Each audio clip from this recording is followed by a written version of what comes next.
Pakistan super লিগের PSL এর উদ্বোধনী ম্যাচ।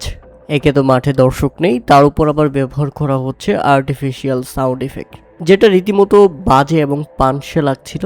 এদিকে আবার মাঠের মধ্যে ঘটে যাচ্ছে অদ্ভুতদের ঘটনা। প্রথমটা হচ্ছে বলের কালার বদলে যাচ্ছে বারবার। প্রথমে মনে হচ্ছিল পিঙ্ক অর্থাৎ গোলাপি বলে খেলা হচ্ছে টি-20-তে, যেটা সবাইকে চমকে দিচ্ছিল, কিন্তু না। পরে দেখা গেল হায়দ্রাবাদ কিংসম্যানের জার্সির কালার বলের মধ্যে বারবার লেগে যাচ্ছে, অর্থাৎ তাদের জার্সির রং উঠছে, আর বল করার সময় যে কেউ জার্সিতে ঘষা দিলেই সেই রংটা বলের মধ্যে আটকে যাচ্ছে। এই সমস্যার সমাধানে বারবার বল চেঞ্জ করতে হচ্ছিল আম্পায়ারদের।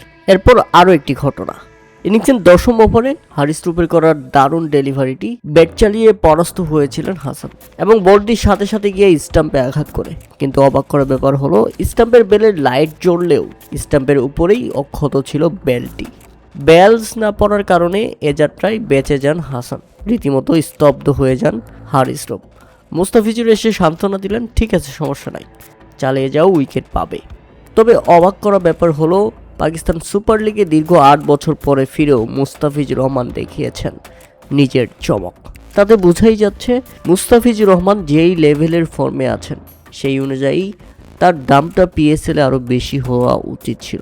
কলকাতা নাইট রাইডার্স এই বছর একটা বড় লস খাইল, কেননা তারা মুস্তাফিজুর রহমানকে রিলিজ করে দিয়েছে। মুস্তাফিজ কলকাতার পেস বোলিংয়ের লাইন আপের সবচেয়ে বড় নেতা হতে পারত। এক কথায় কলকাতার বোলিং লাইন আপের এক্স ফ্যাক্টর হিসেবে কাজ করত মুস্তাফিজুর রহমান।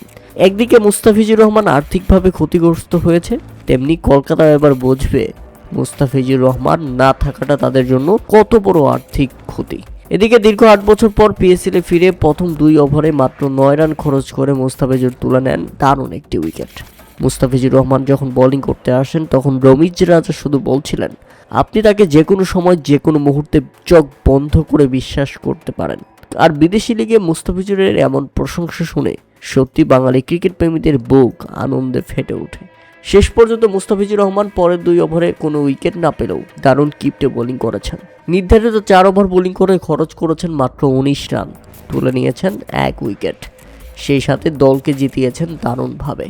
লাহোর কালান্দার্সের দেওয়া 200 রানের লক্ষ্যে ব্যাটিং করতে নেমে হায়দ্রাবাদ কিংসম্যান অল আউট হয়ে গেছে মাত্র 130 রানের মধ্যেই। মুস্তাফিজুর রহমান শেষ বলটা করেছিলেন এবং তাতে 69 রানের বড় জয় নিয়েই প্রথম ম্যাচে মাঠ ছাড়ে মুস্তাফিজুর রহমানের লাহোর কালান্দার্স।